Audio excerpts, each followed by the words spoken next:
Donc l'idée de la construction de ce musée est née en 1966, n'est-ce pas? Et l'année 1966 marque l'organisation du premier festival mondial des arts nègres, sous la présidence de Léopold Sédar Senghor, que vous connaissez, également père de la nation sénégalaise.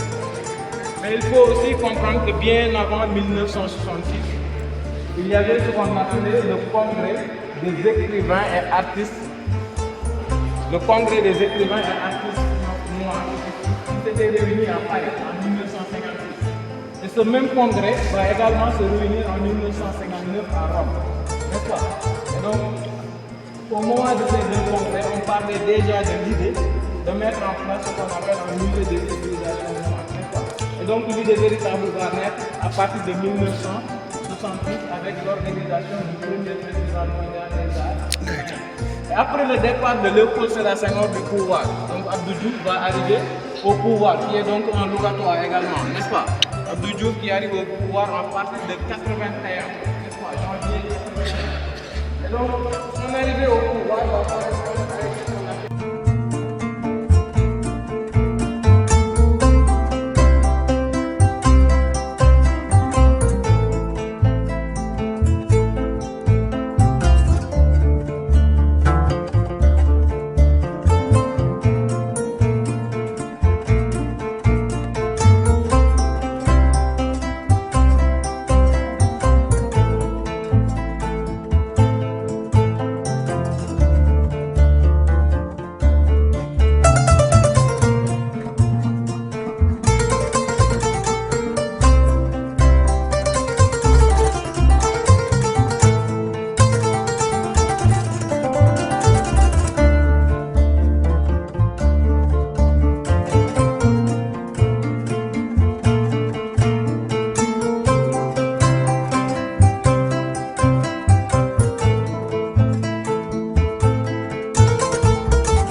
du nom d'Edouard Duval-King. Après, quelqu'un peut prendre donc les informations sur le cartel que vous pouvez vous partager. Et qu'est-ce que vous remarquez sur cet arbre en face de vous, le baobab? Qu'est-ce que vous remarquez? Nous avons trois parties, n'est-ce pas? La première, les racines. Elle renvoie à quoi? Les racines. Les racines, donc qui nous plongent sur nos origines, n'est-ce pas? Qui nous rappellent nos origines, l'origine de l'être humain, de l'espèce humaine. Et donc nous avons une deuxième partie, le tronc, oui, selon vous, le tronc, ça renvoie à quoi? Le tronc, à l'évolution de l'espèce humaine, n'est-ce pas? Et enfin, nous avons les branches. Les branches, voilà. Les branches qui, tout simplement, symbolisent donc comment, à partir de l'Afrique, l'homme a colonisé le monde, n'est-ce pas? Et donc, nous allons voir ensemble l'explication de cet arbre-là au cours de la visite, n'est-ce pas? Donc, je vous invite à me rejoindre. Donc là, nous avons parlé des branches en première, n'est-ce pas? Donc, l'idée, c'est aussi d'être un peu pédagogique. Nous avons parlé des branches. Donc, comment l'homme, à partir de l'Afrique, a peuplé le monde. Et si vous regardez bien, là, nous avons la première sortie d'Afrique, réalisée par l'Homo ergaster et l'Homo erectus. Et si vous regardez ce tableau, nous avons deux flèches. Donc, des flèches rouges et des flèches bleues. Et les flèches rouges renvoient à la première sortie donc, de l'espèce humaine, notamment l'Homo ergaster et l'Homo erectus. Et cela remonte il y a 2 millions d'années. Donc les MA ici signifient millions d'années et les KA milliers d'années. Donc l'homme est parti de l'Afrique il y a 2 millions d'années pour rejoindre donc, les autres régions du monde, les autres continents, notamment l'Europe, où il débarque il y a 1,8 million d'années, puis donc en Asie, en Océanie et aux Amériques, n'est-ce pas? Et donc il y a ce qu'on appelle une deuxième sortie également effectuée. La dernière sortie effectuée donc par l'Homo sapiens, n'est-ce pas? Et on nous dit que l'Homo sapiens serait apparu en Afrique il y a 300 000 milliers d'années, n'est-ce pas? Donc ce sont les deux sorties que vous pouvez donc constater sur ce tableau-là. Que l'homme est parti de l'Afrique pour la première fois il y a 2 millions d'années, n'est-ce pas? Et sous le nom de Homo ergaster et Homo erectus, n'est-ce pas? Et une deuxième sortie, une dernière, à partir de 300 milliers d'années, n'est-ce pas? Donc nous allons apprendre.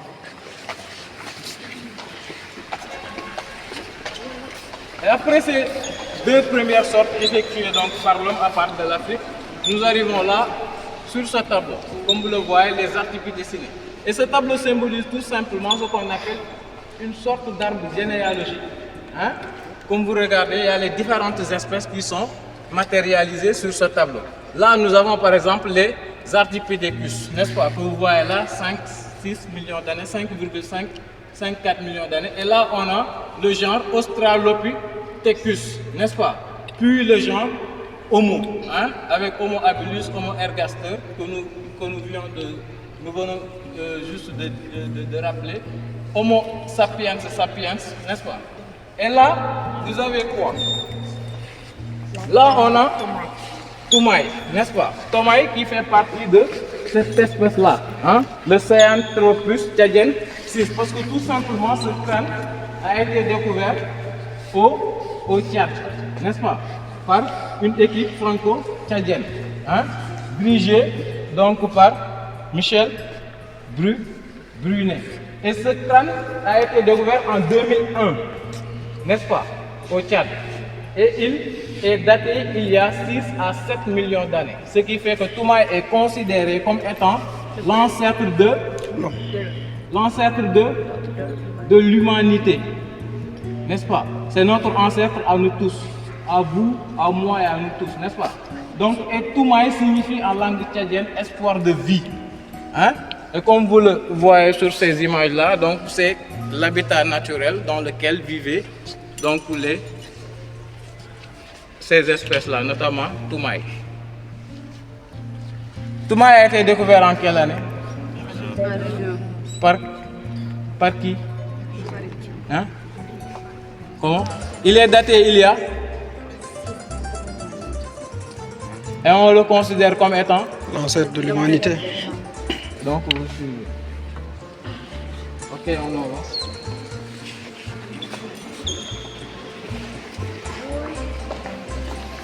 Là, on est encore sur le même espèce. Avec cette fois-ci, l'issue que vous pouvez voir ici. Australopithecus africanus. L'issue qui a été découvert en 1974 en Éthiopie, n'est-ce pas? Par l'équipe de Yves Coppens, n'est-ce pas? Donc, lui, il est daté il y a 3,2 millions d'années. Donc, en 1974. Ça, ce qui veut dire quoi? Avant la découverte de Toumaï, l'issue a été d'abord découvert et était considéré donc comme étant l'ancêtre de l'humanité.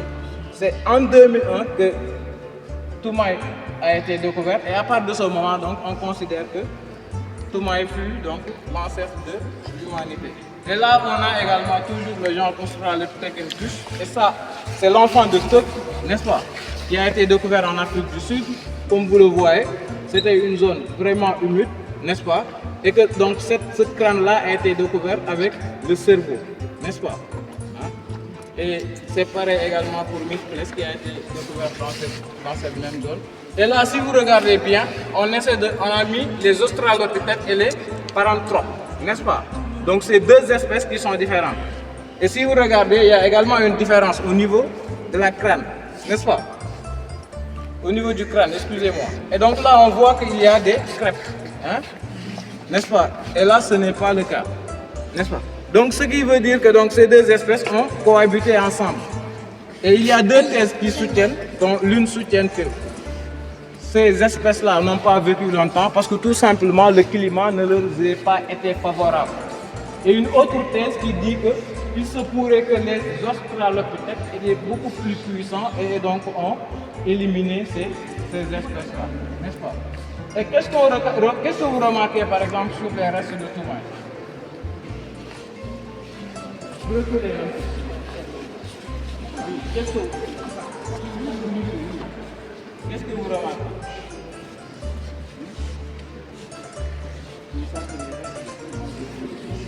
Ce que je vais vous montrer, c'est quoi? Regardez sur cette photo. Il a des bras qui sont longs, n'est-ce pas? Donc là, on voit que c'est un bipède que nous avons ici, n'est-ce pas? Et cela se confirme avec ses pas. Ça, c'est la logique que je voudrais vous montrer, le pas de l'aérotomie, n'est-ce pas? Hein? Donc il confirme que donc il y avait une bipède qui scellée sur cette espèce-là, n'est-ce pas? Les australopithèques africains sus. Et là, vous pouvez prendre les informations sur le café. Si vous avez des questions aussi, hein, après je vais poser des questions à la fin donc, de la visite. Hein. C'est bon? Oui, c'est pour vous avaler. C'est normal, c'est pour vous avaler.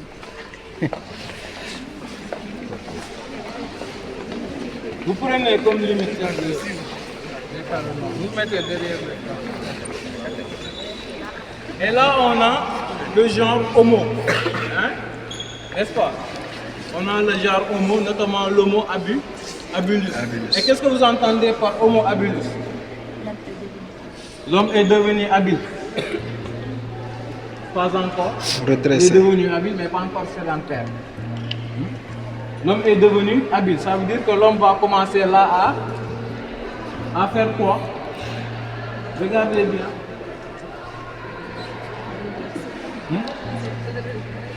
Certes, là, la bipède va disparaître, mais l'homme va commencer à créer des outils. Hein? Comme vous le voyez ici, des outils non seulement pour chercher, mais également pour se défendre, n'est-ce pas?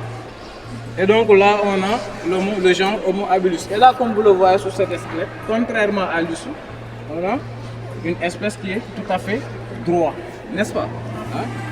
Toujours par rapport à l'espèce Homo, on voit que également la capacité crânienne est beaucoup plus évoluée, n'est-ce pas? Beaucoup plus développée, si vous voulez. Et donc les outils, hein, d'une période à une autre, va évoluer également. Donc ça, c'est ce qu'on appelle l'industrie lithique. Hein? C'était au paléolithique, n'est-ce pas? Hein? Inférieur et supérieur. Après, on va arriver à la paléolithique. Et là, comme vous le voyez, on a l'homme de Tunkanapoy qui a été découvert près du lac Tunkana, n'est-ce pas? Hein? Donc là, ce sont les informations que vous pouvez voir. Par exemple, il avait 12 ans. Il mesurait déjà 1,85 m, ce qui faisait que c'était un homme assez grand, n'est-ce pas? Et là également, on a toujours les outils que vous voyez avec la création des bifaces, n'est-ce pas? Parce que là, en fait, l'homme va développer ce qu'on appelle l'industrie lithique et les bifaces. Donc, ce sont des pierres taillées à double face, n'est-ce pas? Qui vous permettent non seulement de se défendre, mais également de pouvoir chercher. Et ça, c'est l'homme de Pekelman qui a été découvert en Chine également, n'est-ce pas? Donc avec la création de ces outils-là. Donc c'est les premières cultures. Et pour les élèves de terminale, la culture c'est tout ce que l'homme ajoute à la Ok, on avance.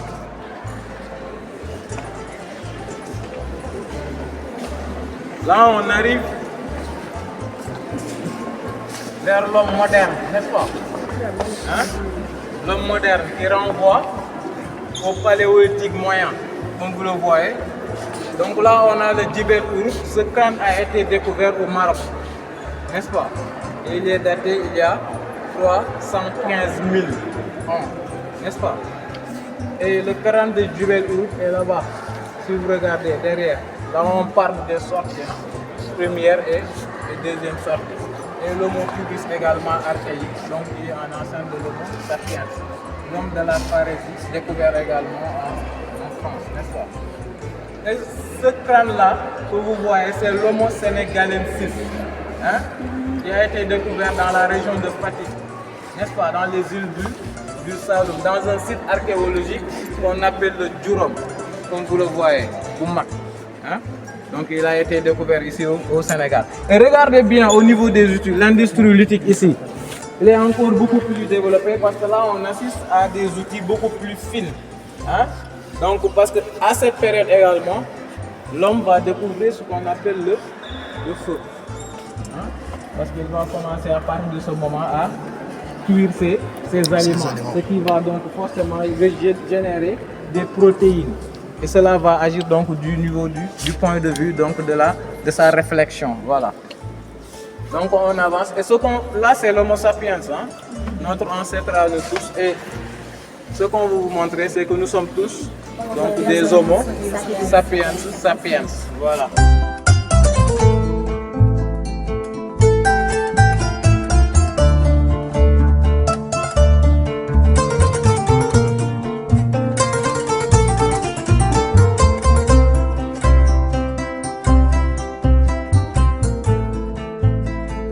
On parlait tout à l'heure de la sédentarisation, n'est-ce pas? Hein? Du nomadisme à la sédentarisation. Tout à l'heure, quelqu'un avait anticipé, avait parlé donc de ça. Donc là, on n'arrive pas à cette période où l'homme, jusque-là, n'avait pas encore choisi de rester sur place. Donc il bougeait en fonction donc, de ses besoins, mais également en fonction de la recherche de la nourriture, n'est-ce pas? Et donc là, l'homme va se sédentariser, l'homme va rester sur place. Et à partir donc, de ce moment, il va créer des outils qui vont non seulement lui permettre de conserver ses aliments, mais également de les cuire, donc avec la poterie que vous voyez là. Et donc là, on a des lance-flèches, donc également l'arme. Donc il va, enfin, comment on l'appelle, son industrie logistique va être beaucoup plus développée avec donc des lance-flèches que l'espèce humaine donc va essayer de créer. Mais également des outils qui vont lui permettre de travailler la terre. Donc, on a...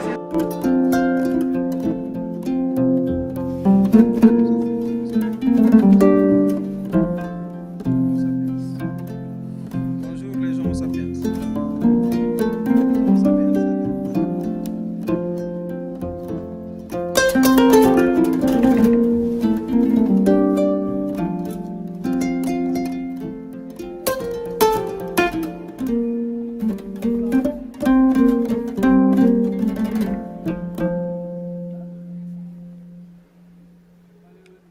Non, néolithique. Le néolithique, la révolution du néolithique. Donc après, vous pouvez prendre en guise de complément d'information. Si vous avez des questions, vous pouvez les poser.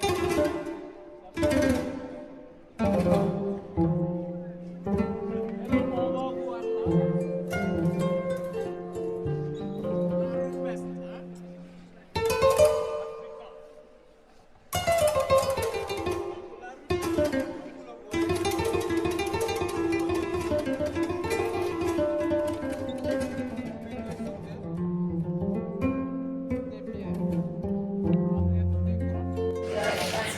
Avant ce poste, elle fait Première ministre. Donc c'est la deuxième femme. C'est la deuxième femme, première ministre du Sénégal. Avant elle, c'était qui? Vous la reconnaissez? Elle est là. Major Boy. Elle est là. Major Boy, xam nga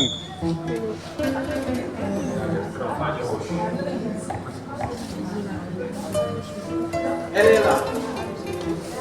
La première femme, première ministre au Sénégal. Oui, mais vous dites son nom sans l'identifier, ça n'a pas de sens. Vous avez identifié Aminata Touré, vous avez dit son nom. Mame Madior Boye, elle est où? Elle est là. Oui, c'est elle, Mame Madior Boye. Donc, c'est les deux femmes qui, dans l'histoire politique du Sénégal, ont eu à retrouver le poste de premier ministre. Et il faut aussi noter que toutes ces femmes que vous voyez ici ont occupé des postes de responsabilité dans le pays. Soit c'était des ministres, comme celle-là, par exemple, qui est celle au Centrafrique. Elle était ministre.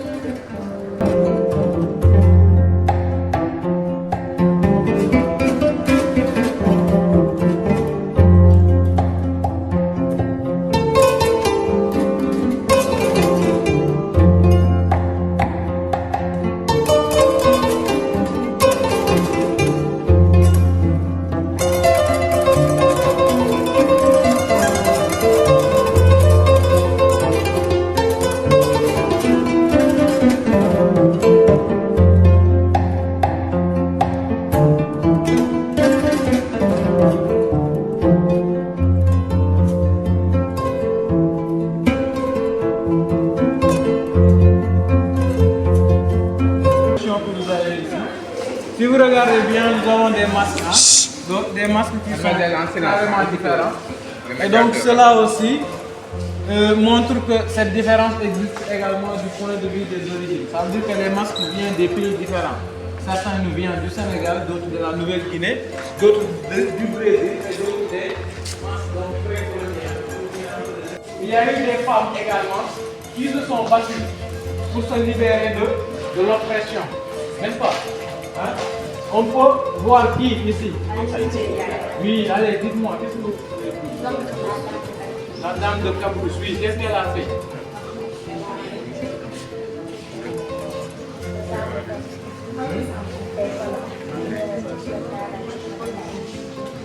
Oui, Aline Sitoé Diatta, la dame du Cabrousse, comme on le nomme, donc était une révolutionnaire, elle aussi, n'est-ce pas? Elle est née en 1910 et elle est décédée en 1944 à Tombouctou, au Mali. Hein?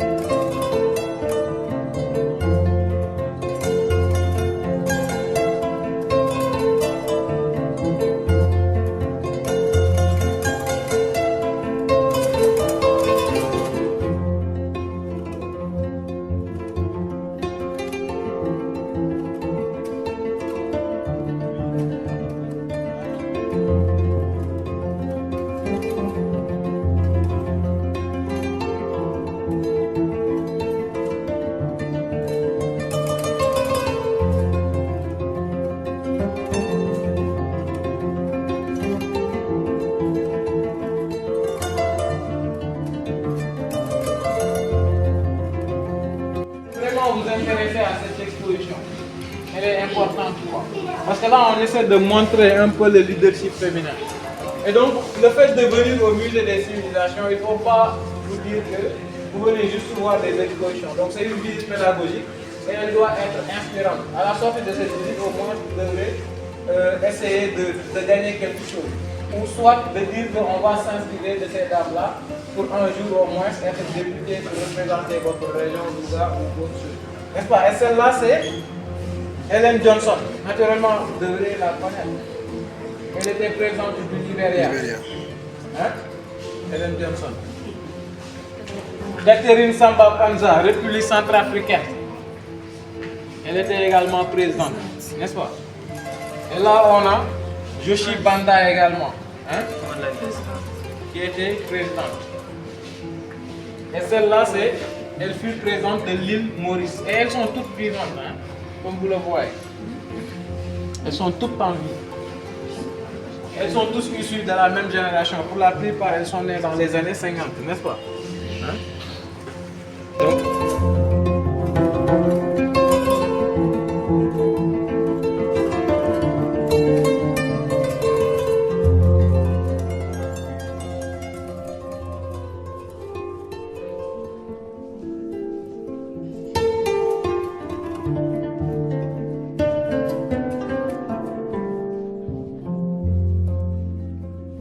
Une exposition qui n'est pas permanente, qui est temporaire, et qui s'appelle les restitués.